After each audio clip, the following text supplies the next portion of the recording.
Hello students, good morning. स्वागत है आप सभी लोगों का गोपालगंज शिक्षा विभाग के इस ऑनलाइन प्लेटफॉर्म पे। और मैं आपका फिजिक्स टीचर रंजीत कुशवाहा। तो हम लोग पिछले क्लास में इलेक्ट्रोस्टैटिक के बारे में पढ़ रहे थे और इलेक्ट्रोस्टैटिक में हम लोगों ने डाइपोल के बारे में पढ़ा था कि डाइपोल को अगर हम एक यूनिफॉर्म इलेक्ट्रिक फील्ड में रखते हैं तो उस यूनिफॉर्म इलेक्ट्रिक फील्ड में रखने से क्या क्या उसमें घटनाएं होती है, उसके बारे में हम लोगों ने पिछले 2 क्लासों में इसका स्टडी किया हुआ है। जिसमें हम लोगों ने सबसे पहले ये निकाले थे कि अगर किसी डाइपोल को यूनिफॉर्म इलेक्ट्रिक फील्ड में ऐसे, ये हमारा यूनिफॉर्म इलेक्ट्रिक फील्ड हो गया और इसमें हम एक डाइपोल को ऐसे रखते हैं, ये नेगेटिव चार्ज हो गया और ये पॉजिटिव चार्ज हो गया और यहाँ पे एंगल थीटा बन रहा है और ये डाइपोल मोमेंट हो गया पी।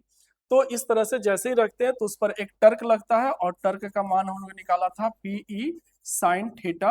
ठीक है, ये उस पर टर्क लगता है और इस टर्क के कारण वह इस विद्युतीय क्षेत्र में घूमता है, घूमने का प्रयास करता है। ठीक है, और जब वो घूमता है तो वर्क डन के लिए भी हम लोगों ने फॉर्मूला निकाला था। ठीक है, तो वर्क डन और फिर हम लोगों ने पोटेंशियल एनर्जी का भी फॉर्मूला निकाला था। तो ये सारी चीजें हम लोग यहाँ पर निकाल चुके थे, जैसे पीई यहाँ पर निकाल चुके थे cos theta 1 minus cos theta 2। ठीक है, और फिर यहाँ पर माइनस पीई कॉस थीटा, ये हम लोगों ने पोटेंशियल एनर्जी का भी फॉर्मूला निकाला हुआ था। तो ये सारा चीज हम लोग पढ़ चुके हैं। अब इसी पर आधारित हम एक आध दो इस पे न्यूमेरिकल्स करेंगे और फिर उसके बाद हम लोग इलेक्ट्रिक फील्ड की तरफ मूव करेंगे। तो आइए हम लोग शुरू करते हैं। हमारा आज का पहला क्वेश्चन है, a system has two charges. आप लोग थोड़ा सा ध्यान दीजिएगा, जैसे कभी कभी क्वेश्चन जो है वो इंग्लिश में आ जा रहा है तो उससे बहुत ज्यादा आपको घबराने की जरूरत नहीं है। हम आपको बिल्कुल सरल भाषा में हिंदी में इसको समझा करके बनाएंगे और सेम यही क्वेश्चन आपको एनसीईआरटी के आपके हिंदी के बुक में भी मिल जाएगा, आप उसको देख लेंगे एक्सरसाइज में और वही क्वेश्चन आपको हिंदी में वहां पे मिल जाएगा। तो यहाँ पे क्या है क्वेश्चन में कि सिस्टम ऑफ टू चार्ज, यानी दो आवेशों का एक निकाय है। ठीक है, यानी दो आवेशों का एक निकाय है। ठीक है, और उसमें एक आवेश दिया हुआ है Q A minus, Q A जो है वो 2.5 10⁻⁻7 कूलम और क्यू बी जो है वो -2.5 10⁻⁻7 कूलम। आप यहाँ पर ध्यान दीजिएगा तो दोनों आवेश का परिमाण देखिएगा तो इक्वल है, 2.5 इंटू 10⁻⁻7 और ये भी 2.5 इंटू 10⁻⁻7। अंतर क्या है कि एक आवेश जो वो धनात्मक है और दूसरा आवेश जो है वो ऋणात्मक है। तो इस प्रकार से अगर हम लोग पढ़ें कि अगर दो आवेश जिनके परिमाण बराबर हो और प्रकृति अलग अलग हो, ठीक है, तो परिमाण जो हो गया इसका हो गया माइनस, यहाँ पे एक माइनस में हो गया 2.5 इंटू 10⁻⁻7 कुलम और यहाँ पर प्लस में हो गया 2.5 इंटू 10⁻⁻7 कुलम। तो इस प्रकार से दो आवेशों का यह एक निकाय बन गया। ठीक है, फिर क्या कह रहा है इसके बारे में, इसका लोकेशन भी दिया हुआ है, located at a point 0 0 -15 centimetre और 0 0 +15 सेंटीमीटर। अब ये जो लोकेशन दिया हुआ ये कार्टेशियन कोऑर्डिनेट सिस्टम है, यानी कार्तीय नियामक ज्यामिति के हिसाब से आप इसको देखेंगे तो उसको हम लोग यहाँ पर लिख सकते हैं कि जैसे हमारा ये मान लो कि एक्स एक्सिस होता है, ये वाई एक्सिस हो गया और ये हमारा एक्स एक्सिस हो गया। ठीक है, और ऐसे हमारा जेड एक्सिस होता है, ऐसे ये हमारा जेड एक्सिस। ठीक है, ये जीरो हो गया, इसके बीचों बीच होकर गुजरता है। तो ये जो होता है वो जेड और ये हो गया जेड डैश, यानी ये जेड जो हो गया वो तल के बाहर की तरफ, यानी ये जैसे बोर्ड है तो बोर्ड के तल के बाहर की तरफ जेड और ये जेड एक्सिस हो गया वो अंदर की तरफ हो गया। तो जैसे एक्स में होता है इधर पॉजिटिव लेते हैं इधर निगेटिव लेते हैं, उसी तरह से जेड में इधर पॉजिटिव लेते हैं और इधर निगेटिव लेंगे। ठीक है, तो पॉजिटिव दिशा में देखो क्या कर रहा है कि पॉजिटिव दिशा में बी है, यानी जो दूसरा आवेश है बी वो यहाँ पे है, मान लो यहाँ पे हो गया बी। ठीक है, और इसका लोकेशन कितना है तो ये 0 0 +15 0, यानी ये हो गया पहला हमारा एक्स एक्सिस का कोऑर्डिनेट, ये दूसरा हो गया वाई एक्सिस का कोऑर्डिनेट और ये तीसरा जो हो गया वो हमारा जेड एक्सिस का कोऑर्डिनेट हो गया। तो एक्स वाई 0 है, सिर्फ जेड एक्सिस है, तो यहाँ से यहाँ तक का जो डिस्टेंस है वो कितना है 15 सेंटीमीटर है, यानी यहाँ से यहाँ तक 15 सेंटीमीटर प्लस में। ठीक है, फिर उसके बाद से ए का लोकेशन आते हैं, तो ए के लोकेशन भी देखो 0 0 -15, दैट मीन्स कि ये हो गया हमारा एक्स एक्सिस, ये हो गया हमारा वाई एक्सिस और ये हो गया हमारा जेड एक्सिस। ठीक है, तो ए का लोकेशन यहाँ पर मान लो कि ए हो गया हमारा, तो इसका जो डिस्टेंस है वो कितना -15, तो ऑलरेडी ये निगेटिव जेड एक्सिस में है तो ये तो माइनस में होगा ही, लेकिन डिस्टेंस तो एक्चुअल में हमारा क्या हो जाएगा ये 15 सेंटीमीटर ये भी हो गया। अब इधर की तरफ है तो माइनस में लिख सकते हैं, बट क्या है कि ये डिस्टेंस यहाँ से यहाँ तक 15 सेंटीमीटर है और यहाँ से यहाँ तक 15 सेंटीमीटर है, ठीक है। और ए पर जो चार्ज है, ए पर जो चार्ज है, मान लो इसको हम ए पर चार्ज, ये यहाँ पर कोई भी, जैसे ए पर चार्ज प्लस वाला हो गया तो ये इसको ए मान लो, यानी ए पर चार्ज हम यहाँ पर भी इसको लिख सकते हैं 2.5 इंटू 10 टू द पावर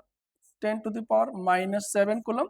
और यहाँ पर बी का charge -2.5 into 10 to the power -7 coulomb B का चार्ज हो गया, ठीक है। अब यहाँ देखो तो दोनों ये चार्ज एक निकाय बना दिए, और इस निकाय में ए बिंदु पर प्लस में इतना चार्ज है, बी बिंदु पर इतना माइनस में चार्ज है, तो ये निकाय जो बना हुआ एक डाइपोल बन रहा है।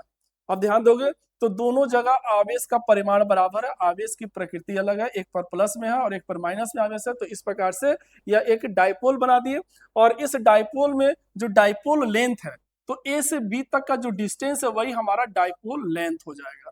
तो ए से बी तक का हमारा डिस्टेंस कितना होगा, तो यहां से यहां तक 15 सेंटीमीटर निगेटिव जेड एक्सिस में, और फिर पॉजिटिव जेड एक्सिस में भी 15 सेंटीमीटर। तो दोनों के बीच का डिस्टेंस अगर हम ऐड करेंगे तो 15 + 15 30 सेंटीमीटर हमारा डिस्टेंस हो जाएगा। अब आप ऐसे अगर ज्यामिति के हिसाब से देखोगे सर, इधर आप कह सकते हो कि सर इधर तो जो है माइनस में है, इधर प्लस में है, तो फिर जोड़ेंगे तो जीरो हो जाएगा, तो फिर जोड़ोगे तो जीरो हो जाएगा, लेकिन ए से बी तक का क्या डिस्टेंस जीरो है, ए से बी तक का डिस्टेंस तो जीरो है नहीं, ठीक है। तो ये निगेटिव एक्स एक्सिस में, इसलिए इसको माइनस में लिखा गया है, बट एक्चुअल जीरो से ए तक का डिस्टेंस है वो कितना है 15, और ओ से बी तक का डिस्टेंस है वो 15। तो टोटल जो हमारा डाइपोल लेंथ जो हो गया, वो डाइपोल लेंथ जिसको हम 2L से डिनोट करते हैं, वो हो जाएगा 30 सेंटीमीटर, या लिख सकते हैं 0.3 मीटर। 30 सेंटीमीटर को मीटर में बदलेंगे तो 0.3 मीटर, ठीक है। और कोई एक आवेश, आवेश का परिमाण जो हो गया वो 2.5 into 10 to the power -7 coulomb. तो ये हमारा आवेश का परिमाण हो गया। तो हमको निकालना क्या है, what are the total charge. अभी इस निकाय पर टोटल आवेश कितना है, कुल आवेश कितना है, तो कुल आवेश कैसे निकालोगे, तो दोनों आवेशों को, अब चूंकि निकाय है तो निकाय में दोनों आवेशों को जोड़ देंगे, क्योंकि आवेश जो होता है एक स्केलर क्वांटिटी, अदिश राशि है। तो अदिश राशि है तो आवेश निकालने के लिए क्या करेंगे, किसी भी निकाय का टोटल आवेश निकालना है तो जितने भी आवेश है सबका हम लोग अलजेब्रिक सम कर देंगे। तो कुल निकाय का कुल आवेश यहाँ पर लिख सकते हैं, निकाय का कुल आवेश, तो निकाय का कुल आवेश कितना हो जाएगा, तो +2.5 into 10 to the power -7 coulomb, और फिर -2.5 into 10 to the power -7 coulomb. तो सबको जोड़ेंगे तो कुल आवेश कितना हो जाएगा, 0, यानी इस निकाय पर कुल आवेश हो गया 0। इसका मतलब क्या हुआ, हम ये कह सकते हैं कि अब किसी भी डाइपोल पर जो टोटल आवेश होता है, द्विध्रुव पर जो टोटल आवेश होता है वो हमेशा 0 होता है, क्योंकि अभी एक डाइपोल है तो डाइपोल का टोटल आवेश 0। ये एक फैक्ट है, इसको आप याद रखिएगा हमेशा कि डाइपोल पर कोई टोटल आवेश जो होता है वो 0 होता है। नेक्स्ट पढ़ते हैं कि and electric dipole moment of the system, यानी सिस्टम का इलेक्ट्रिक डाइपोल मोमेंट, यानी विद्युत द्विध्रुव आघूर्ण का मान हमको निकालना है। और विद्युत द्विध्रुव आघूर्ण यहाँ पर लिख देते हैं उसको, विद्युत द्विध्रुव आघूर्ण। तो विद्युत द्विध्रुव आघूर्ण को हम लोग P से सूचित करते हैं, और P बराबर होता है Q इंटू 2L, यानी आवेश का कोई भी एक आवेश का परिमाण और दोनों आवेशों के बीच की दूरी, जिसको हम द्विध्रुव की लंबाई कहते हैं, दोनों को गुना कर देंगे तो द्विध्रुव आघूर्ण का मान हमारा निकल जाएगा। तो यहाँ पर हम P का मान निकालते हैं, P बराबर Q का मान हो गया 2.5 इंटू 10 टू द पावर -7, और दूरी हो गई 0.3, ठीक है। और इस तरह से ये हमारा हो जाता है कूलम्ब मीटर, ठीक है। द्विध्रुव आघूर्ण का जो हमारा मात्रक होता है वो कूलम्ब मीटर। अब इसको गुना कर लो, 25 तिहाई 75 हो जाएगा, तो ये हो जाएगा 0.75 into 10 to the power -7 coulomb metre. यही हमारा आंसर हो जाएगा, ठीक है। आप इसको चाहो तो फिर डिसिमल को इधर खिसका करके इसको थोड़ा और मॉडिफाई कर सकते हो, वो आपके ऊपर है, जिस फॉर्म में लाना चाहे आप इस फॉर्म में उसके आंसर को लिख सकते हो, ठीक है। तो ये हमारा इसका आंसर होगा 0.75 into 10 to the power -7 coulomb metre. तो ये हमारा पहला क्वेश्चन था, ठीक है। बिल्कुल बेसिक क्वेश्चन है, डाइपोल मोमेंट इसमें हमको निकालना है, ठीक है। तो ये हमारा हो गया। अब नेक्स्ट क्वेश्चन की तरफ हम बढ़ते हैं। नेक्स्ट क्वेश्चन जो है हमारा है, sorry, next question, an electric dipole, एक ये भी इलेक्ट्रिक डाइपोल पे ही क्वेश्चन है, इलेक्ट्रिक डाइपोल है, ठीक है, और विथ डाइपोल मोमेंट, उसका डाइपोल मोमेंट दिया हुआ है, ठीक है, तो क्या दिया हुआ है, डाइपोल मोमेंट, कितना डाइपोल मोमेंट है, डाइपोल मोमेंट को पी से सूचित करते हैं, पी बराबर हो गया हमारा 4 × 10⁻⁹ कूलम्ब मीटर, ये डाइपोल मोमेंट का वैल्यू दिया हुआ है। Aligned at 30 degree with the direction of uniform electric field, अब एक इलेक्ट्रिक फील्ड है, उस इलेक्ट्रिक फील्ड में इस डाइपोल को रखा गया है, जैसे कि हम आपको कल ही बताए थे कि जैसे एक इलेक्ट्रिक फील्ड हो गया ई, और इस इलेक्ट्रिक फील्ड में एक डाइपोल को रखा गया है, और यह डाइपोल का जो डाइपोल मोमेंट है पी, वो डाइपोल मोमेंट कितना एंगल बना रहा है, 30 डिग्री, इलेक्ट्रिक फील्ड के साथ 30 डिग्री का एंगल बना रहा है, ठीक है।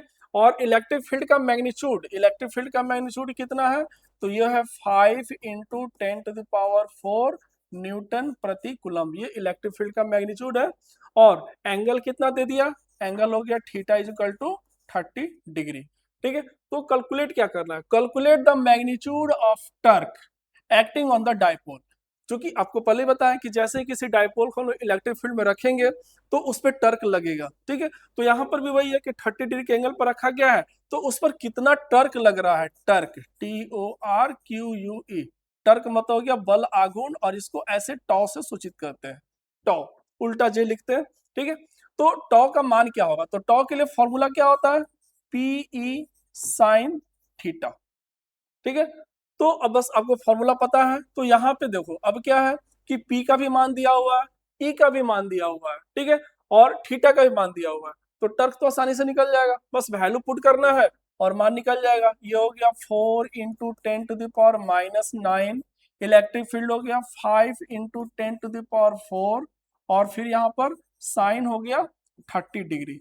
अब आप इसको पुट कर दीजिएगा, साइन थीटा का मान पुट कर दीजिए और इसको कैलकुलेट कर लो, आंसर निकल जाएगा, 4×5 = 20, ये हो गया, और ये हो गया 10⁻⁻⁹ में से 4 निकल गया तो -5, साइन 30 1/2, तो 2 से ये हो जाएगा 10, और ये हो जाएगा 10⁻⁻⁴, ठीक है, ये हो गया, और टर्क है तो इसको हम लोग लिख लेंगे न्यूटन मीटर, ठीक है, तो ये हमारा टर्क का यूनिट हो जाएगा, ठीक है। तो इस प्रकार से हम टर्क आसानी से कैलकुलेट कर सकते हैं, तो ये फॉर्मूला बेस्ड क्वेश्चन है, और ज्यादातर बिहार बोर्ड में इसी तरह के क्वेश्चन आते हैं, बस आपको फॉर्मूला याद रहेगा तो आप फॉर्मूला पर उसको पुट कर देंगे, आपका आंसर आसानी से निकल जाएगा, ठीक है। तो ये थोड़ा सा हमने कुछ आपको इलस्ट्रेशन के रूप में कुछ क्वेश्चंस बताए, ठीक है, आगे फिर हम लोग और भी क्वेश्चन करेंगे, लेकिन आज का जो हमारा मुख्य रूप से टॉपिक है इलेक्ट्रिक फील्ड, तो हम लोग उसको पढ़ते हैं, तब तक आप इसको फटाफट थोड़ा सा अगर आप इसको नोट करना चाहें तो नोट कर सकते हैं, ठीक है, और हम लोग इलेक्ट्रिक फील्ड की तरफ बढ़ेंगे।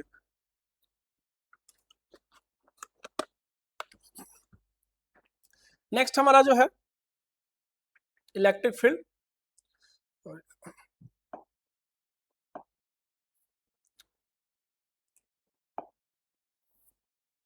आज का जो हमारा मुख्य रूप से जो टॉपिक है उसके पर हम लोग आते हैं। हमारा जो आज का टॉपिक है इलेक्ट्रिक लाइन ऑफ फोर्स और इलेक्ट्रिक फील्ड लाइंस, ठीक है। इलेक्ट्रिक फील्ड लाइंस और इलेक्ट्रिक लाइन ऑफ फोर्स एक ही चीज है, मतलब कि विद्युत क्षेत्र रेखाएं या विद्युत बल रेखाएं, ठीक है। जैसे इसके पहले हम लोग पढ़े विद्युतीय क्षेत्र, बहुत बार हम लोग चर्चा कर ली कि विद्युतीय क्षेत्र यानी एक आवेश के चारों ओर एक ऐसा क्षेत्र जहां तक उसका आकर्षण और प्रतिकर्षण का बल प्रभावी होता है, ठीक है, उस क्षेत्र को हम लोग कहते हैं विद्युतीय क्षेत्र, ठीक है। जबकि ये अब ये विद्युतीय क्षेत्र दिखता नहीं, इनविजिबल है, लेकिन अगर कहा जाए कि उस विद्युतीय क्षेत्र को आप दिखाइए, पिक्चर बना करके दिखाइए, तो कैसे दिखाएंगे, तो निश्चित रूप से कि उस आवेश के चारों तरफ कुछ रेखाएं खींचेंगे और तब उसके द्वारा हम उसको दिखा सकते हैं। दैट मीन्स कि पिक्टोरियल रिप्रेजेंटेशन जो हम करेंगे, यानी विद्युतीय क्षेत्र का जो हम चित्रात्मक जो निरूपण करेंगे, ठीक है, और चित्रात्मक निरूपण करने के लिए जो रेखाओं को हम खींचेंगे, उन्हीं रेखाओं को हम लोग कहेंगे इलेक्ट्रिक फील्ड लाइंस या विद्युत क्षेत्र रेखाएं, एक सिंपल सी भाषा में।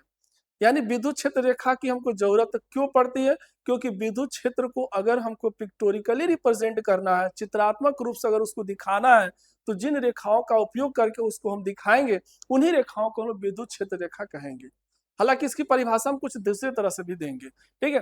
अब विद्युत क्षेत्र की परिभाषा को हम लोग कैसे दे सकते हैं, तो जैसे सपोज करो कि ये हमारे पास एक आवेश है और उसके चारों तरफ ये मान लो कि विद्युतीय क्षेत्र बन रहा है। आवेश हो गया और उसके चारों तरफ ये विद्युतीय क्षेत्र बन रहा है, प्लस आवेश है कोई भी क्यू मान लेते हैं कि क्यू ए का आवेश हो गया और उसके चारों तरफ ये विद्युतीय क्षेत्र बन रहा है। अभी विद्युतीय क्षेत्र कैसा होगा इसके बारे में भी हम लोग पहले एक बार चर्चा कर चुके हैं कि जो विद्युतीय क्षेत्र जो होता है वो 3 डायमेंशनल होता है, यानी स्फेरिकली सिमेट्रिक। जैसे कोई एकल आवेश है तो एक गोले के समान विद्युतीय क्षेत्र होगा। ऐसा नहीं है कि हाँ बोर्ड पर हमने एक सर्कल खींच दिया तो विद्युतीय क्षेत्र एक सर्कल की तरह होगा, नहीं। विद्युतीय क्षेत्र जो होगा वो कभी भी क्या होगा, एक गोले के समान 3 डायमेंशनल उसकी आकृति होगी, 2 डायमेंशनल नहीं होगी, 3 डायमेंशनल उसकी आकृति होगी, एक गोले के समान होगा वो एकल आवेश के कारण। तो अगर मान लो कि इस एकल आवेश के कारण यहाँ पर एक विद्युतीय क्षेत्र है, अब इस विद्युतीय क्षेत्र में हम कोई एक प्रेक्षण आवेश यहाँ पर रख देते हैं, एक प्रेक्षण आवेश यहाँ पर रख दिए +1। प्रेक्षण आवेश के रूप में प्रायः हम लोग धनात्मक आवेश का ही उपयोग करते हैं। तो प्रेक्षण आवेश हमने यहाँ पर एक रख दिया, अब ये भी धनात्मक है और प्रेक्षण आवेश भी धनात्मक है, तो इस दोनों के कारण दोनों के बीच जो होगा प्रतिकर्षण का बल लगेगा, ठीक है। और प्रतिकर्षण का बल लगेगा तो यह इस पर एक बल लगा करके इसको प्रतिकर्षित करेगा, और प्रतिकर्षित करेगा तो यह जो प्रेक्षण आवेश है, धनात्मक प्रेक्षण आवेश है, वह एक सीधे पथ पर सीधा भागेगा, यानी गमन करेगा वो, ठीक है, क्योंकि उस पर प्रतिकर्षण बल लगेगा तो एक सीधे पथ पर वो भागेगा, ठीक है। तो जिस सीधे पथ पर वो गमन करेगा एकल धन आवेश को रखने से या प्रेक्षण आवेश को रखने से विद्युतीय क्षेत्र में, वो जिस सीधे पथ पर गमन करेगा उसी पथ को हम लोग विद्युत क्षेत्र रेखा कहेंगे, ठीक है।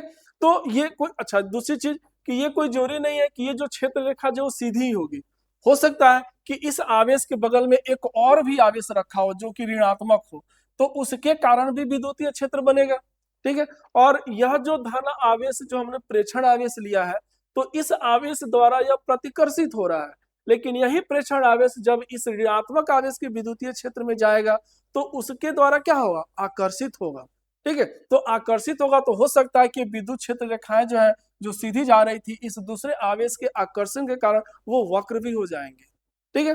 तो इसका अर्थ क्या हुआ कि विद्युत क्षेत्र रेखाएं सीधी भी हो सकती है और वक्र भी हो सकती है। किस पर डिपेंड करेगा, आवेश पर डिपेंड करेगा कि आवेश सिंगल है कि सिस्टम ऑफ चार्ज है। यानी अगर एकल आवेश है तो फिर जो होगा वो क्षेत्र रेखा सीधी होगी, लेकिन अगर सिस्टम ऑफ चार्ज है, यानी सिस्टम ऑफ चार्ज का मतलब क्या हुआ कि आवेशों का निकाय है, 2 आवेश है, 3 आवेश है, 4 आवेश है, और उसमें कोई प्रेक्षण आवेश रख दिए तो कहीं किसी के द्वारा वो प्रतिकर्षित होगा, किसी के द्वारा वो आकर्षित होगा, और इस तरह से उसका पथ जो होगा वो सीधा ना होकर के वक्र हो जाएगा।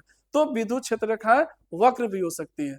तो कैसे डिफाइन करेंगे विद्युत क्षेत्र रेखा को कि विद्युतीय क्षेत्र में खींची गई वह काल्पनिक विद्युतीय क्षेत्र में खींची गई वह काल्पनिक सीधी या वक्र रेखाएं, यहाँ पर विद्युतीय क्षेत्र में खींची गई वह काल्पनिक सीधी या वक्र रेखा, यानी सीधी भी हो सकती है वक्र भी हो सकती है। और दूसरा सबसे इंपॉर्टेंट चीज क्या है, काल्पनिक, यानी इसकी कोई वास्तविकता नहीं है, ये बस कल्पना कर रहे हैं हम कि वहां पर रखेंगे तो ऐसे वो मूव करेगी, तो उस पथ को हम लोग काल्पनिक पथ मानते हैं, ठीक है।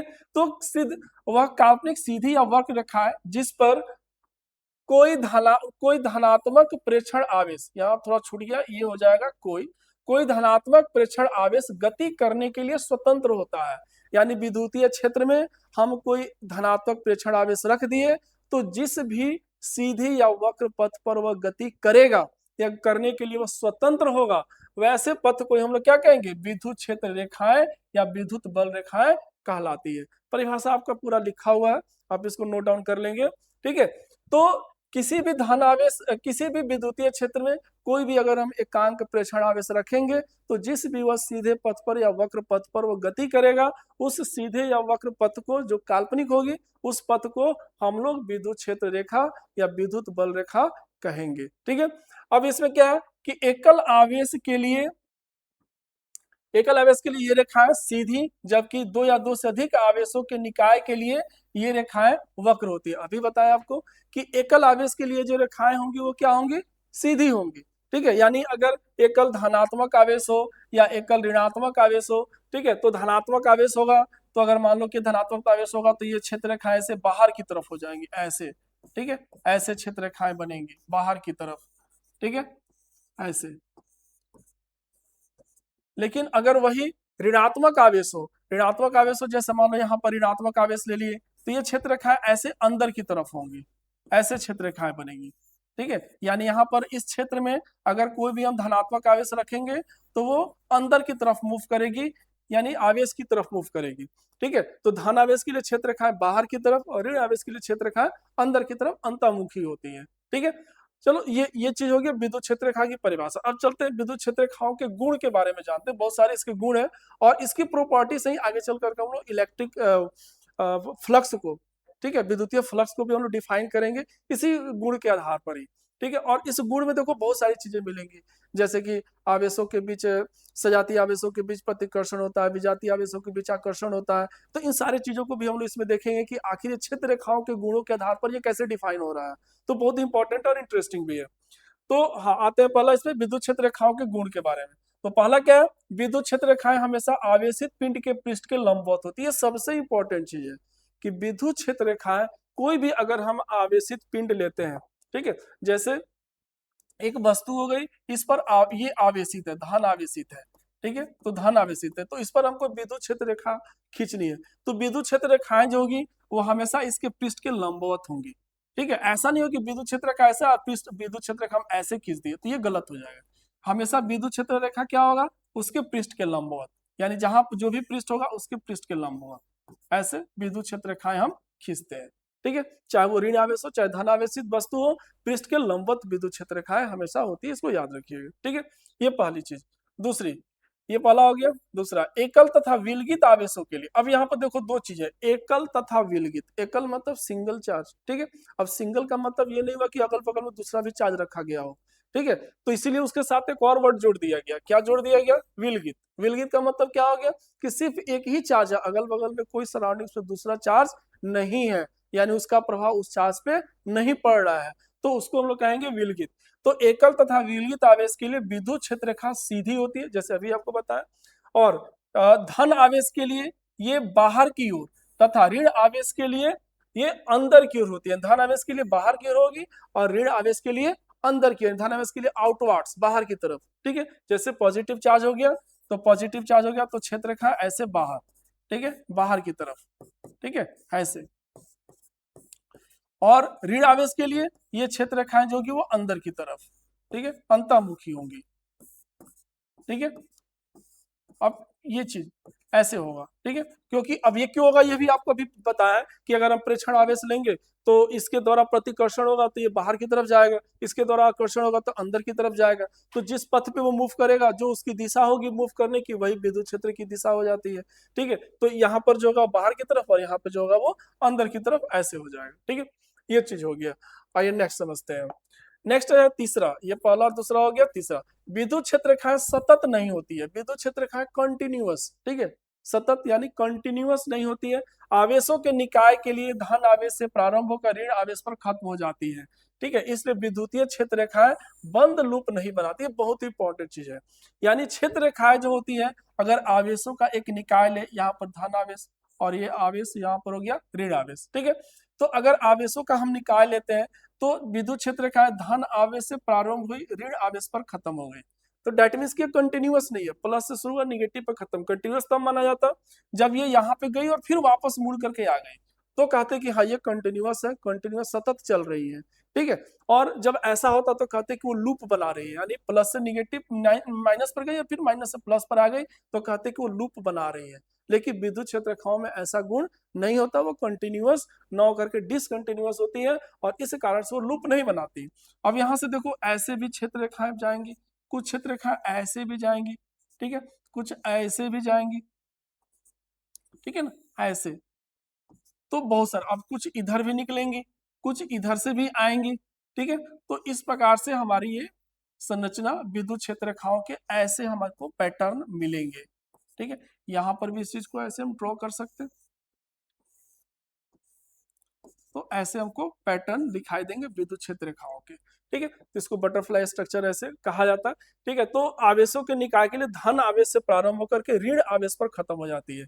तो प्लस पॉइंट से शुरू हुई और निगेटिव पे खत्म हो गई, डेट मीन्स क्या हुआ, इसका मतलब क्या हुआ, प्लस चार्ज जो होगा यानी धनात्मक जो आवेश होगा, बिहेव्स लाइक अ सोर्स, वह एक स्रोत की तरह काम करेगा। ठीक है, क्योंकि फील्ड लाइन्स यहाँ से निकल रही है, तो निकल रही है तो वो सोर्स बन गया, और निगेटिव पे जाके खत्म हो रही है तो उसको कहेंगे कि वो सिंक हो गया, यानी वो एक सिंक की तरह बिहेव करेगा। तो पॉजिटिव चार्ज होता है वो सोर्स की तरह बिहेव करता है, ये सोर्स बन जाता है, सोर्स चार्ज इसको कहते हैं, और इसको हम लोग कहेंगे सिंक चार्ज। ठीक है ना, यानी यहाँ पर सिंक हो गया, ये खत्म हो जा रहा है वहां पे। तो ये सोर्स की तरह बिहेव करता है पॉजिटिव, और नेगेटिव सिंक की तरह बिहेव करता है, और कंटिन्यूअस नहीं होता है, इस कारण से विद्युत क्षेत्र रेखाएं जो बंद लूप नहीं बनाती।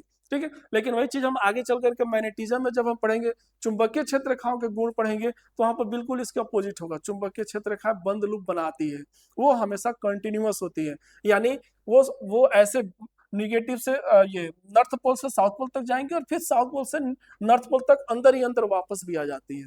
तो इसलिए चुंबकीय क्षेत्र रेखाएं जो होती है वो बंद लूप बनाती है, लेकिन विद्युतीय क्षेत्र रेखाएं बंद लूप नहीं बनाती। उसको हम लोग आगे मैग्नेटिज्म में पढ़ेंगे। ठीक है, नेक्स्ट पर चलते हैं।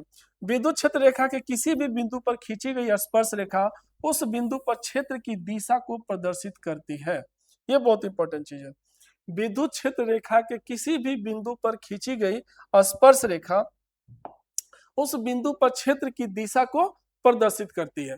जैसे मान लो कि ये हमारी कोई विद्युत क्षेत्र रेखा है, ठीक है, ऐसे ये विद्युत क्षेत्र रेखा कोई है, तो इस विद्युत क्षेत्र रेखा में किसी भी बिंदु पर अगर हम एक स्पर्श रेखा खींचे, जैसे यहाँ पर ले लिए, ठीक है, यहाँ पर मान लेते हैं कि हमने यहाँ पर कोई एक स्पर्श रेखा खींचते हैं, तो अगर हम यहाँ पर कोई एक स्पर्श रेखा खींचेंगे, तो ये स्पर्श रेखा इस बिंदु पर, बिंदु P पर क्षेत्र की दिशा को प्रदर्शित करेगी।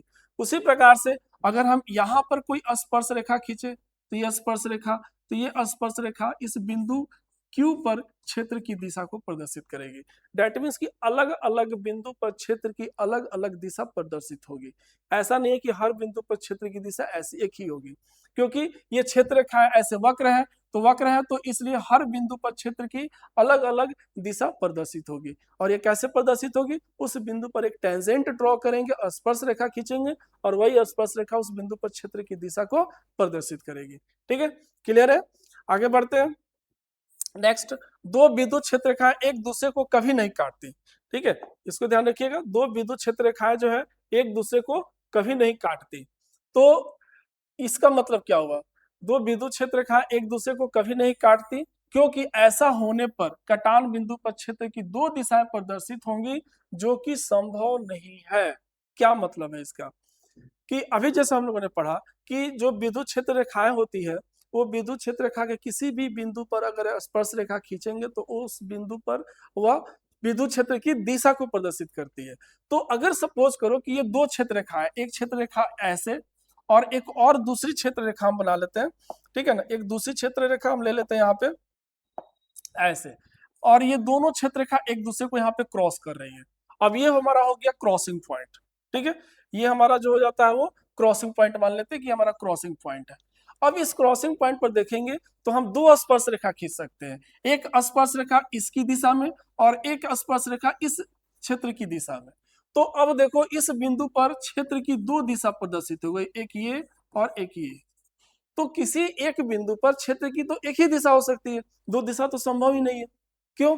इसलिए कि अगर कोई हम यहाँ पर आवेश रखेंगे, प्रेक्षण आवेश, तो कोई एक ही दिशा में ना जाएगा, वो या तो वो इस दिशा में जाएगा या तो वो इस दिशा में जाएगा, कोई दो दिशा में तो बट के जाएगा नहीं, एक ही दिशा में जा सकता है।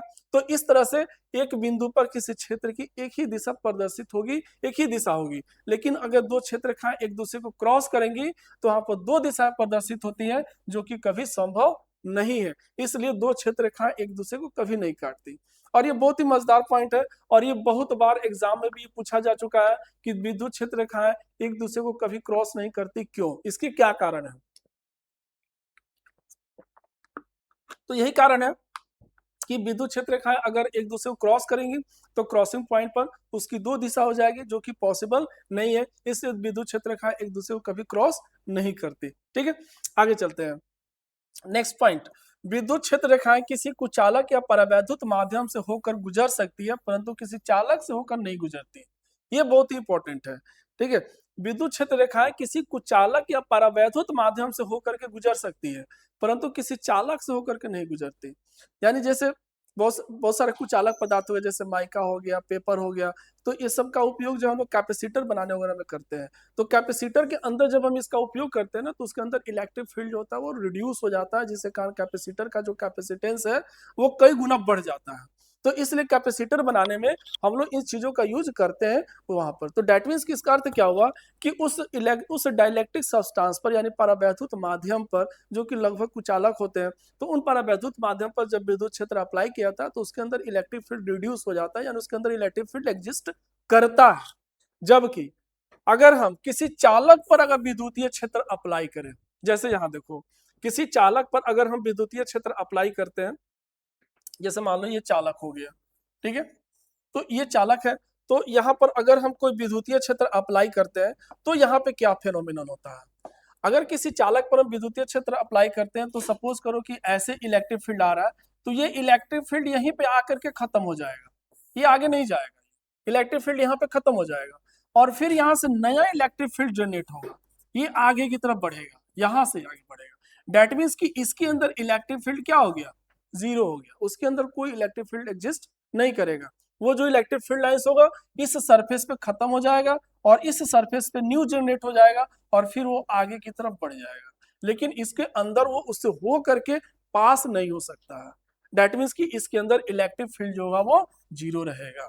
तो वही चीज यहाँ पे कह रहा है कि यहाँ पर जो होगा इलेक्ट्रिक फील्ड जो है वो गुजर नहीं सकती। इसका तात्पर्य है कि किसी चालक के अंदर विद्युतीय क्षेत्र हमेशा शून्य होता है। अभी हम लोग आगे जब गॉसेस थ्योरम पढ़ेंगे और उसके एप्लीकेशंस को जब पढ़ेंगे तो वहां पर इस चीज को हम लोग देखेंगे कि किसी भी आवेशित चालक के अंदर कोई विद्युतीय क्षेत्र एग्जिस्ट नहीं करता है, ठीक है। तो ये चीज हम लोग वहां पर इस चीज को भी देखेंगे, ठीक है।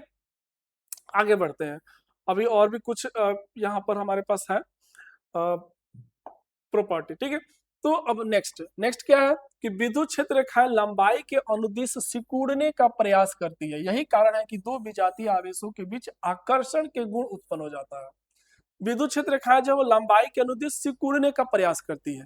तो लंबाई के अनुदिश सिकुड़ने का कैसे प्रयास करती है, जैसे अभी हम लोग बटरफ्लाई बनाए थे, जैसे एक प्लस आवेश हो गया और एक माइनस आवेश हो गया, तो यहाँ से प्लस से शुरू हुआ और माइनस पे खत्म, ठीक है, फिर यहाँ से ऐसे, फिर यहाँ से ये ऐसे, ठीक है, ये फिर ऐसे। तो इसमें क्या होता है गुण कि ये जो क्षेत्र रेखाएं जो होती है लंबाई के अनुदिश सिकुड़ती है, एक दूसरे को कंट्रैक्ट करती है, मतलब सिकुड़ने का प्रयास करती है, अपनी लंबाई को कम से कम करने का प्रयास करती है। तो जब इसमें सिकुड़न होगा तो प्लस और माइनस आवेश एक दूसरे के नजदीक आएंगे और नजदीक आने का मतलब क्या होगा कि दोनों के बीच आकर्षण का गुण उत्पन्न हो गया। तो डेट मीन्स हम कह सकते हैं कि विजातीय आवेशों के बीच जो आकर्षण के गुण सजा ठीक है, विजातीय आवेशों के बीच आकर्षण का जो गुण उत्पन्न होता है, ठीक है, वो आकर्षण का गुण इसी कारण से प्रदर्शित होता है, क्योंकि ये विजातीय आवेश है और सिकुड़ने की विद्युत क्षेत्र का सिकुड़ने का प्रयास करती है और सिकुड़ने के प्रयास के कारण जो है इसमें आकर्षण के गुण उत्पन्न हो जाते हैं। आकर्षण के गुणों का यही मुख्य रूप से कारण है। दूसरा क्या है, विद्युत क्षेत्र रेखाएं एक दूसरे पर पार्श्व बल लगाती है। यही कारण है कि दो सजातीय आवेशों के बीच प्रतिकर्षण का गुण उत्पन्न हो जाता है। ये भी बहुत इंपॉर्टेंट पॉइंट है। तो दो अगर हम सजातीय आवेश ले, जैसे एक पॉजिटिव और दूसरा भी पॉजिटिव, तो क्षेत्र रेखाएं कैसे बनती है। तो क्षेत्र रेखाएं ऐसा नहीं है कि पॉजिटिव पॉजिटिव है तो ये दोनों सोर्स चार्ज हो गए, यानी यहाँ से आवेश विद्युत क्षेत्र रेखाएं निकलेंगी और यहाँ से विद्युत क्षेत्र रेखाएं निकलेंगी। और क्या है कि क्षेत्र रेखाएं एक दूसरे को कभी क्रॉस में नहीं कर सकती है, तो बहुत सारा उसके लिए रिस्ट्रिक्शन है। तो फिर होगा क्या, तो ये जो आवेश के कारण जो विद्युत क्षेत्र रेखाएं निकलेंगी वो ऐसे मुड़ जाएंगी, ये इसके दाब के कारण ऐसे मुड़ जाएंगे, ठीक है, ये ऐसे इधर की तरफ मुड़ गई, ये ऐसे मुड़ गई, यानी इस प्रकार से ये प्रतिकर्षण उस पर लगेगा और इस प्रकार से विद्युत क्षेत्र रेखाएं कुछ इस तरह की संरचना बना लेंगी। ये ऐसे मुड़ेंगी, ये ऐसे मुड़ेंगी, से मुड़ेंगी, ठीक है। तो इस प्रकार से ये इस प्रकार की कुछ संरचना हमको मिलेंगी, ठीक है। तो इस तरह से ये क्षेत्र रेखाएं मुड़ जाती है। अब ये मुड़ने का कारण क्या होगा, क्योंकि ये जो क्षेत्र रेखाएं जो है वो एक दूसरे के ऊपर ऐसे लैटरल प्रेशर यानी दाब लगाती है, ऐसे दाब लगाती है, ठीक है, ऐसे दाब लगाती है। तो दाब लगाएंगी तो फिर वो क्या होगा, एक दूसरे से ऐसे मुड़ करके फिर एक दूसरे से दूर हो जाएंगे, ठीक है, कभी नजदीक नहीं, क्रॉस तो कर ही नहीं सकती है, ठीक है, और दोनों सोर्स चार्ज है, ठीक है। तो इस प्रकार से इसमें दाब लगाती है। तो दाब लगाने के कारण क्या होगा, दोनों एक दूसरे पर बल लगा रही है और बल लगा रही है, तो इसका मतलब दोनों एक दूसरे से थोड़ा सा सेपरेट हो जाएंगी। दोनों एक दूसरे पर बल लगाएंगे तो दोनों थोड़ा सा अलग अलग होने का गुण उसमें उत्पन्न हो जाएगा, प्रवृत्ति उत्पन्न हो जाएगी, ठीक है। तो जब दो सजातीय आवेश एक दूसरे के नजदीक आते हैं तो उसके बीच प्रतिकर्षण का जो गुण उत्पन्न हो जाता है वो इसी दाब लगने के कारण उत्पन्न होता है। दूसरा कोई कारण नहीं है। इसी दाब लगने के कारण उसके बीच प्रतिकर्षण का गुण उत्पन्न हो जाता है और इसके बीच में एक यहाँ पर क्षेत्र बन जाता है जो कि न्यूट्रल होता है, उदासीन हो गया, ना ही वहां पर इसका प्रभाव पड़ेगा ना ही इसका प्रभाव पड़ेगा, वो न्यूट्रल क्षेत्र बन जाता है। ठीक है, तो यहाँ पर उदासीन क्षेत्र बीच में हमको मिलता है। ठीक है, तो क्लियर है। आगे चलते हैं, ये बहुत आगे वाला दो चीजें बहुत इंपॉर्टेंट है। क्षेत्र रेखा विद्युतीय क्षेत्र की प्रबलता को भी प्रदर्शित करती है। अब ये भी चीज है, विद्युत क्षेत्र रेखा जो है वो क्षेत्र की प्रबलता को भी प्रदर्शित करेंगी कि विद्युत क्षेत्र रेखा जो प्रबल है या दुर्बल है, किस तरह का विद्युतीय क्षेत्र है उसको भी ये प्रदर्शित करती है। कैसे? तो प्रबल क्षेत्र में क्षेत्र रेखाएं सघन और दुर्बल क्षेत्र में क्षेत्र रेखाएं विरल होती है। ये कैसे हो गया? तो जैसे सपोज करो कि यहाँ पे मान लो कि एक पॉजिटिव हम आवेश लेते हैं, ठीक है, तो एक पॉजिटिव आवेश हम लेते हैं यहाँ से, तो यहाँ से अब अगर हम विद्युत क्षेत्र रेखाएं खींचना शुरू करें तो ऐसे विद्युत क्षेत्र रेखा हम खींच सकते हैं, ऐसे बहुत सारी क्षेत्र रेखाएं हम खींच सकते हैं, ऐसे अनगिनत हम क्षेत्र रेखाएं ऐसे हम चाहे तो खींच सकते हैं इसके चारों तरफ। ठीक है, तो ये विद्युत क्षेत्र रेखाएं हमारे ऐसे चारों तरफ हो गए। अब यहाँ पर देखोगे तो क्या होगा कि अगर ये आवेश है तो इस आवेश के नजदीक में अगर देखेंगे, नजदीक में तो क्षेत्र रेखाएं काफी सघन है, यानी एक दूसरे काफी क्लोज है, और जैसे हम दूर जा रहे हैं तो क्षेत्र रेखाएं विरल होती जा रही है। ठीक है, तो इससे क्या प्रदर्शित हो रहा है कि जैसे ये जो आवेश है तो आवेश से दूरी कम होने पर क्षेत्र की प्रबलता अधिक होती है और आवेश से दूरी बढ़ने पर क्षेत्र की प्रबलता घटती जाती है। तो जैसे जैसे हम दूरी बढ़ रही है तो क्षेत्र रेखाएं प्रबल हो रही है, ये क्षेत्र रेखाएं जो है दुर्बल, ये क्या बोलते हैं, विरल हो रही है। तो विरल हो रही है तो इसका मतलब है कि वहां पर दुर्बल विद्युतीय क्षेत्र है, और जहां पर क्षेत्र रेखाएं सघन है वहां पर मतलब प्रबल विद्युतीय क्षेत्र है। यहाँ पर क्षेत्र रेखाएं दुर्बल है तो ये किस तरह का होगा, क्षेत्र रेखाएं जो दुर्बल है या विरल है तो यहाँ पर दुर्बल विद्युतीय क्षेत्र, और क्षेत्र रेखाएं यहाँ पर सघन है तो ये हो गया यहाँ पर सबल विद्युतीय क्षेत्र या प्रबल विद्युतीय क्षेत्र। तो क्षेत्र रेखाएं की यहाँ पर जो क्लोजनेस है वो दिखाती है कि वो प्रबल विद्युतीय क्षेत्र है कि दुर्बल विद्युतीय क्षेत्र है। तो क्षेत्र रेखाओं की संख्या से हमको ये भी पता चल जाता है कि क्षेत्र रेखा विद्युतीय क्षेत्र हमारा कैसा है। अब इसी में एक और चीज है, किसी विद्युतीय क्षेत्र में प्रति एकांक क्षेत्रफल से लंबवत होकर गुजरने वाली क्षेत्र रेखाओं की संख्या उस स्थान पर क्षेत्र की तीव्रता के समानुपाती होती है। यानी उसी चीज को हम लोग दूसरी तरह से ऐसे भी कह सकते हैं कि अगर हम मान लेते हैं कि इस विद्युतीय क्षेत्र में कोई हम एक, इस विद्युतीय क्षेत्र में मान लेते हैं कि कोई हम एक यहाँ पर पृष्ठीय क्षेत्रफल की कल्पना करते हैं, एक पृष्ठ की रचना करते हैं। ठीक है, तो एक पृष्ठ की अगर हम रचना करते हैं तो इस पृष्ठ से लंबवत होकर गुजरने वाली जो क्षेत्र रेखाओं की संख्या होगी, यानी ऐसे मान लो विद्युत क्षेत्र ऐसे हमने ऐसे पृष्ठ कंसीडर कर लिया ऐसे, तो इससे लंबवत होकर के जितनी भी क्षेत्र रेखाएं गुजरेंगी, जितनी क्षेत्र रेखाएं गुजरेंगी उसकी जो संख्या होगी वह उस स्थान पर विद्युत क्षेत्र तीव्रता के या विद्युत क्षेत्र के समानुपाती होती है। यानी सपोज करो कि वहां पर गुजरने वाली क्षेत्र रेखाओं की संख्या डेल्टा एन है, और कितने से, तो डेल्टा ए क्षेत्रफल से, यानी यहाँ पर डेल्टा ए क्या हो गया, ये पृष्ठीय क्षेत्रफल जो है इसका क्षेत्रफल हो गया डेल्टा ए। तो डेल्टा ए क्षेत्रफल से गुजरने वाली क्षेत्र रेखाओं की संख्या हो गई डेल्टा एन। तो डेल्टा एन में अगर हम डेल्टा ए से डिवाइड कर दे तो क्या मिलेगा, प्रति एकांक क्षेत्रफल से गुजरने वाली क्षेत्र रेखाओं की संख्या। तो प्रति एकांक क्षेत्रफल से गुजरने वाली क्षेत्र रेखाओं की जो संख्या होती है वो किसके समानुपाती होगी, तो उस स्थान पर विद्युतीय क्षेत्र तीव्रता के समानुपाती होगी। दैट मीन्स कि डेल्टा एन बटे डेल्टा ए समानुपाती ई, और अगर हम समानुपाती चिन्ह अगर हम हटा करके इसको लिखें तो डेल्टा एन बटे delta A is equal to हम लिख सकते हैं एप्सिलॉन नॉट इनटू ई। अब आप पूछेंगे सर एप्सिलॉन नॉट कहाँ से आ गया, तो एप्सिलॉन नॉट जो है हम यहाँ पर चूंकि निर्वात या वायु की कल्पना कर रहे हैं, यानी हम हमारा जो माध्यम है वो निर्वात या वायु है, तो उसके हिसाब से हमारा यहाँ पर प्रोपोर्शनल कांस्टेंट जो होगा समानुपाती नियतांक के रूप में हमारा एप्सिलॉन नॉट यहाँ पे आ जाएगा। ठीक है, क्योंकि उसी के हिसाब से विद्युत क्षेत्र रेखाएं निर्धारित होती है कि कितनी क्षेत्र रेखा उसे गुजरेंगी। ठीक है, तो इसलिए यहाँ पर ये नियतांक लगाना आवश्यक है। ठीक है, तो ये जो हमारा फॉर्मूला ये बहुत ही इंपॉर्टेंट फॉर्मूला है, और यही इंपॉर्टेंट फॉर्मूला जो है वो हमारे इलेक्ट्रिक फ्लक्स को परिभाषित करेगा। इलेक्ट्रिक फ्लक्स यानी विद्युतीय फ्लक्स को जो है वो विद्युतीय फ्लक्स को हम लोग इसी से परिभाषित करेंगे। ठीक है, तो बहुत ही इंपॉर्टेंट ये हमारा फॉर्मूला है। ठीक है, तो अभी तक हम लोग विद्युत क्षेत्र रेखाओं के बारे में जाने, विद्युत क्षेत्र रेखा की परिभाषा। ठीक है, विद्युत क्षेत्र रेखाओं के हमको लग रहा है 8-10 प्रॉपर्टी तो होंगे ही, तो बहुत सब इंपॉर्टेंट प्रॉपर्टी है और इससे बहुत सारा ऑब्जेक्टिव क्वेश्चन और 2 मार्क्स के क्वेश्चन इससे बनते हैं एग्जाम में, निश्चित रूप से एक क्वेश्चन इससे आता है। तो इसलिए आप इसको अच्छे से नोट डाउन कर लेंगे, एक बार इसको रिवाइज कर लेंगे। ठीक है, और ये जो हमारा फॉर्मूला है इस फॉर्मूले को याद रखेंगे। अगले क्लास में हम लोग इसी फॉर्मूले के आधार पर हम लोग इलेक्ट्रिक फ्लक्स को डिफाइन करेंगे और फिर गॉसेस थ्योरम को भी हम लोग अगले क्लास में पढ़ेंगे। इलेक्ट्रिक फ्लक्स और गॉसेस थ्योरम ये सब रिलेटेड है, तो इन सारी चीजों को हम लोग पढ़ेंगे। एक चीज और कंक्लूड करने से पहले एक चीज और बता दें कि फिजिक्स में हम लोग जो है एरिया, एक टर्म है एरिया, क्षेत्रफल, जिसको हम हिंदी में क्षेत्रफल कहेंगे, एरिया। ठीक है, तो क्षेत्रफल जो है वो फिजिक्स में एक वेक्टर क्वांटिटी की तरह ट्रीट हम लोग करते हैं। इसको याद रखिएगा, एरिया जो है वो एक वेक्टर क्वांटिटी की तरह हम लोग ट्रीट करते हैं। यानी जैसे सपोज करो कि ये कोई हमारा पृष्ठ हो गया, ठीक है, और इस पृष्ठ का क्षेत्रफल a है या डेल्टा डी ए जो भी, तो इस पृष्ठ का जो दिशा होगा, जो डायरेक्शन होगा, वो डायरेक्शन इसके हमेशा परपेंडिकुलर टू द प्लेन, यानी ऐसे इसका डायरेक्शन होगा। ये इसका डायरेक्शन हो गया एन कैप।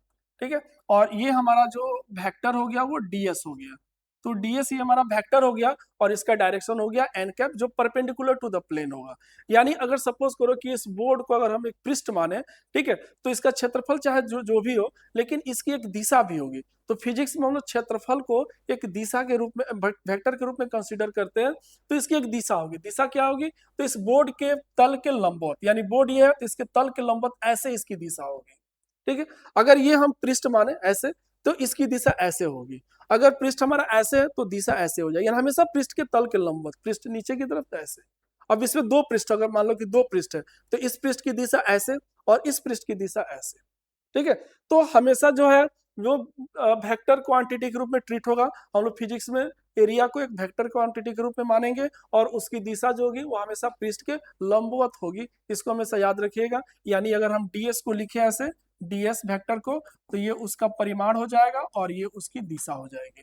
ठीक है, ये उसका परिमाण डीएस हो जाएगा, जो भी उसका परिमाण होगा, और ये उसकी दिशा को प्रदर्शित करेगा, जो उसके पृष्ठ के तल के लंबवत होगी। तो इसको याद रखिएगा, ये जाते जाते आपको बता दे रहे हैं, क्योंकि आगे के जब क्लासेज में हम लोग जब इलेक्ट्रिक फ्लक्स वगैरह पढ़ेंगे तो हम एरिया का यूज करेंगे और वहां पे एरिया को हम लोग वेक्टर क्वांटिटी की तरह ट्रीट करेंगे। तो फिर वहां पर आपको कोई कंफ्यूजन ना हो, इसलिए इस चीज को हम लोग यहाँ पर आपको क्लियर कर दे रहे हैं। ठीक है, तो आज का क्लास हमारा यहीं पे समाप्त होगा और नेक्स्ट वीडियो में हम लोग इलेक्ट्रिक फ्लक्स को, जो अभी फॉर्मूला आपको बताया उसको ध्यान रखिएगा, इलेक्ट्रिक फ्लक्स को हम लोग पढ़ेंगे और उससे साथ साथ हम लोग गॉसेस थ्योरम को भी पढ़ेंगे। तो उम्मीद करते हैं कि आपको आज का क्लास पसंद आया होगा। तो देखते रहिए, पढ़ते रहिए और मुस्कुराते रहिए। Okay, thank you.